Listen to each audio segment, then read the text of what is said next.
আকাশবাণী খবর পড়ছি চন্দ্রিমা রায়। প্রথমে বিশেষ খবর। 12 ঘন্টার বেশি সময় ধরে আলোচনার পর লোকসভায় ওয়াকফ সংশোধনী বিল 2025 পাশ হয়েছে। ষষ্ঠ বিমস্টেক শীর্ষ সম্মেলনে যোগ দিতে প্রধানমন্ত্রী আজ থাইল্যান্ড যাচ্ছেন। কেন্দ্রীয় শিল্প বাণিজ্য মন্ত্রী নতুন দিল্লিতে দ্বিতীয় পর্যায়ে স্টার্টআপ মহাকুম্ভের সূচনা করবেন। অননুমোদিত প্রচারে জড়িত থাকার অভিযোগে টেলিযোগাযোগ দপ্তর 1 লক্ষের বেশি ল্যান্ডলাইন ফোন নম্বরে যোগাযোগ বিচ্ছিন্ন করে দিয়েছে। ব্রাজিলের বিশ্ব বক্সিং কাপে 50 কেজি বিভাগের সেমিফাইনালে ভারতের যদুমণি সিং। আসছি বিস্তারিত খবরে। বিরোধীদের আনা সংশোধনী বিল নাকচ করে দিয়ে লোকসভায় ওয়াকফ সংশোধনী বিল 2025 পাশ হয়েছে। গত রাত পর্যন্ত 12 ঘন্টার বেশি সময় ধরে বিলটির উপর নিম্নকক্ষে আলোচনার পর সংসদে বিলটির পক্ষে 288 জন সদস্য ভোট দেন, বিপক্ষে ছিলেন 232 জন সদস্য।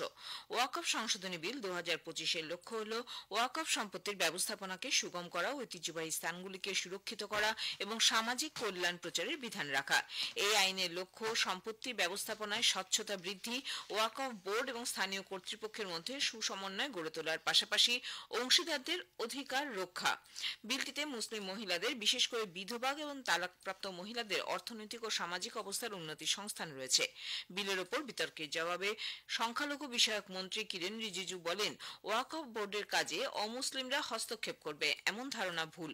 বিরোধীদের সরকার সংখ্যালঘু বিরোধী অভিযোগ প্রত্যাখ্যান করে তিনি বলেন, নরেন্দ্র মোদী সরকার পার্সিদের মতো ক্ষুদ্রতম সংখ্যালঘু সম্প্রদায়কেও গুরুত্ব দেয়।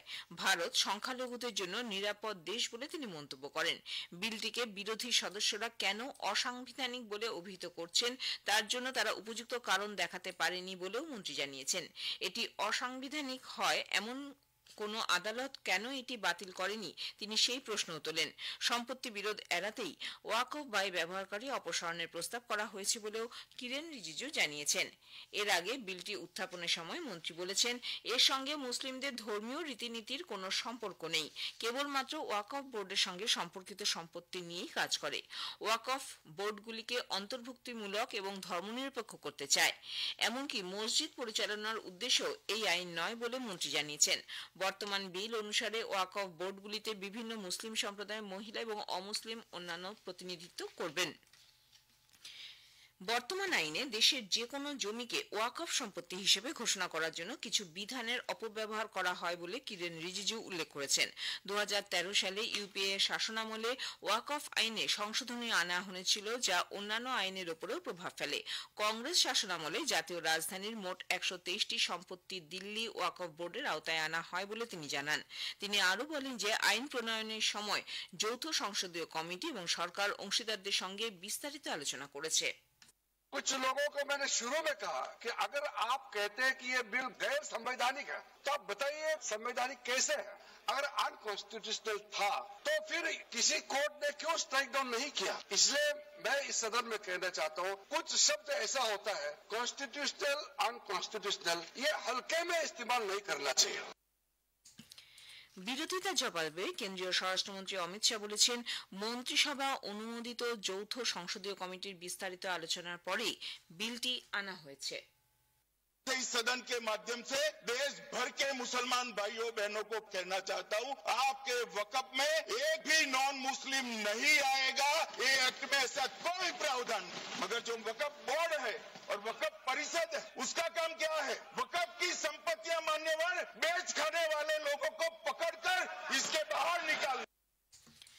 কংগ্রেস শাসনকালে সম্পত্তি দিল্লি ওয়াকফ বোর্ডের আওতায় আনার বিষয়টি নাকচ করে দেন কংগ্রেসের গৌরব গগৈ। তার অভিযোগ, এই বিল সংবিধান বিরোধী। এর মাধ্যমে সরকার সংখ্যালঘুদের অপমান করতে এবং সমাজকে বিভক্ত করতে চায়।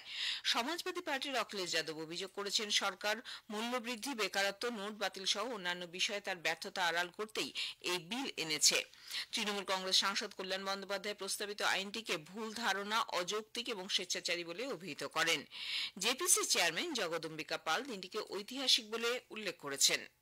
आज का दिन एक ऐतिहासिक हो गया कि अब केवल फायदा नहीं मिलेगा बल्कि उस वक्फ बोर्ड में ओबीसी के लोग, पसमानदा महिलाओं का प्रतिनिधित्व होगा। तो आज जिस तरह से सरकार ने कहा था कि हम इस वक्फ बिल को इसलिए अमेंड कर रहे हैं कि जिससे ट्रांसपेरेंट हो और लोगों को इसका फायदा मिले, गरीब को, आम मुसलमान को।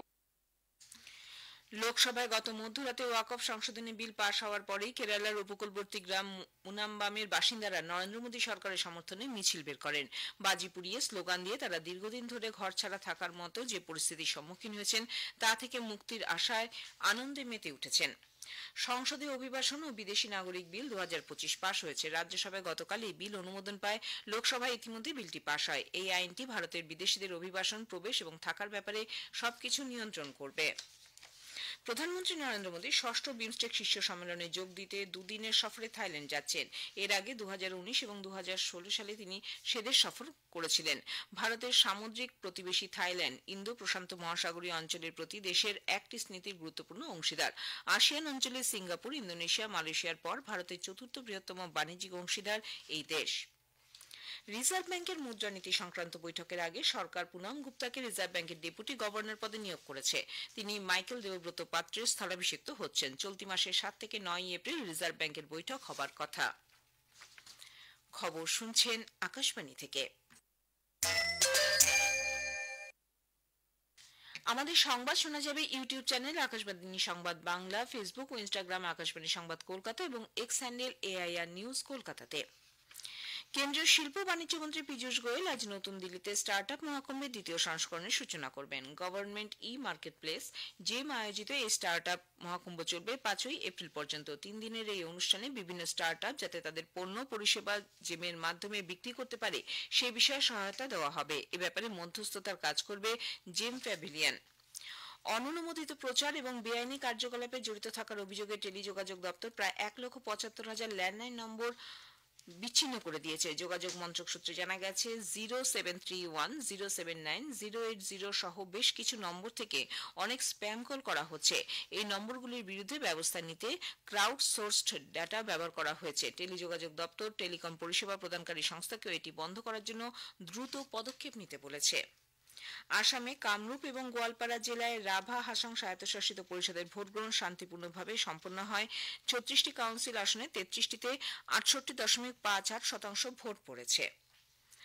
মায়ানমারে গত সপ্তাহের ভয়াবহ ভূমিকম্পে মৃতের সংখ্যা 3000 ছাড়িয়েছে। আহত 4,500-এর বেশি এবং 373 জন নিখোঁজ রয়েছেন বলে জানা গেছে। এদিকে মায়ানমারে ক্ষমতাসীন সেনাবাহিনী ত্রাণ কার্য সহজ করার জন্য গত রাতে 22 এপ্রিল পর্যন্ত সাময়িক যুদ্ধবিরতির কথা ঘোষণা করেছে। মার্কিন রাষ্ট্রপতি ডোনাল্ড ট্রাম্প মার্কিন পণ্যের উপর শুল্ক আরোপকারী সকল দেশের উপর শুল্ক হার ঘোষণা করেছেন। শুল্ক ঘোষণার মাধ্যমে $1.2 ট্রিলিয়ন বাণিজ্য ঘাটতি কমাতে ট্রাম্প প্রশাসন কোন কোন দেশ এবং কোন কোন বিভাগে নিশানা করেছে তা প্রকাশ পেতে চলেছে। রাশিয়ার অভিবাসীদের জন্য সুশাসন সুনিশ্চিত করতে রুশ রাষ্ট্রপতি ভ্লাদিমির পুতিন এক আদেশনামা জারি করেছেন। এই আদেশনামায় অভিবাসীদের জন্য একটি নতুন সংস্থা গঠনের কথা বলা হয়েছে। সেদেশের সরকারি সংবাদ মাধ্যম জানিয়েছে যে নাগরিক এবং বিদেশি নাগরিক নিবন্ধীকরণ পরিষেবা দপ্তরটি রাশিয়ার অভ্যন্তরীণ বিষয়ক অংশ হিসেবে কাজ করবে। ক্রেমলিনের মুখপাত্র দিমিত্রি পেসকভ বলেছেন যে দেশে অভিবাসী নিয়ন্ত্রণ এবং বেআইনি কার্যকলাপ প্রতিরোধের উদ্দেশ্যে এই সংস্থাটি গঠিত হয়েছে। ভারতীয় বক্সার যদুমণি সিং মান্ডেংবাং গ্রেট ব্রিটেনের এলিস ট্রাউব্রিজকে 3-2 পরাজিত করে বিশ্ব বক্সিং কাপ ব্রাজিল 2025-এর 50 কেজি বিভাগে সেমিফাইনালে উঠেছেন। পরের ম্যাচে তিনি এশিয়ান অনূর্ধ্ব 22 চ্যাম্পিয়ন আসিলবেগ জালিলভের মুখোমুখি হবেন।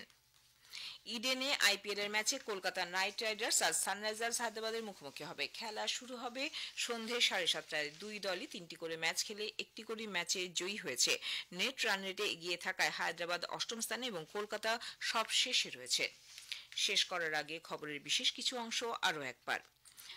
12 ঘন্টার বেশি সময় ধরে আলোচনার পর লোকসভায় ওয়াকফ সংশোধনী বিল 2025 পাশ হয়েছে। ষষ্ঠ বিমস্টেক শীর্ষ সম্মেলনে যোগ দিতে প্রধানমন্ত্রী আজ থাইল্যান্ড যাচ্ছেন। কেন্দ্রীয় শিল্প বাণিজ্য মন্ত্রী নতুন দিল্লিতে দ্বিতীয় পর্যায়ে স্টার্টআপ মহাকুম্ভের সূচনা করবেন। অননুমোদিত প্রচারে জড়িত থাকার অভিযোগে টেলিযোগাযোগ দপ্তর 1 লক্ষের বেশি ল্যান্ডলাইন ফোন নম্বরে যোগাযোগ বিচ্ছিন্ন করে দিয়েছে। ব্রাজিলের বিশ্ব বক্সিং কাপে 50 কেজি বিভাগে সেমিফাইনালে ভারতের যদুমণি সিং। খবর এখানেই শেষ হলো। এরপর খবর শুনবেন 7:25 মিনিটে।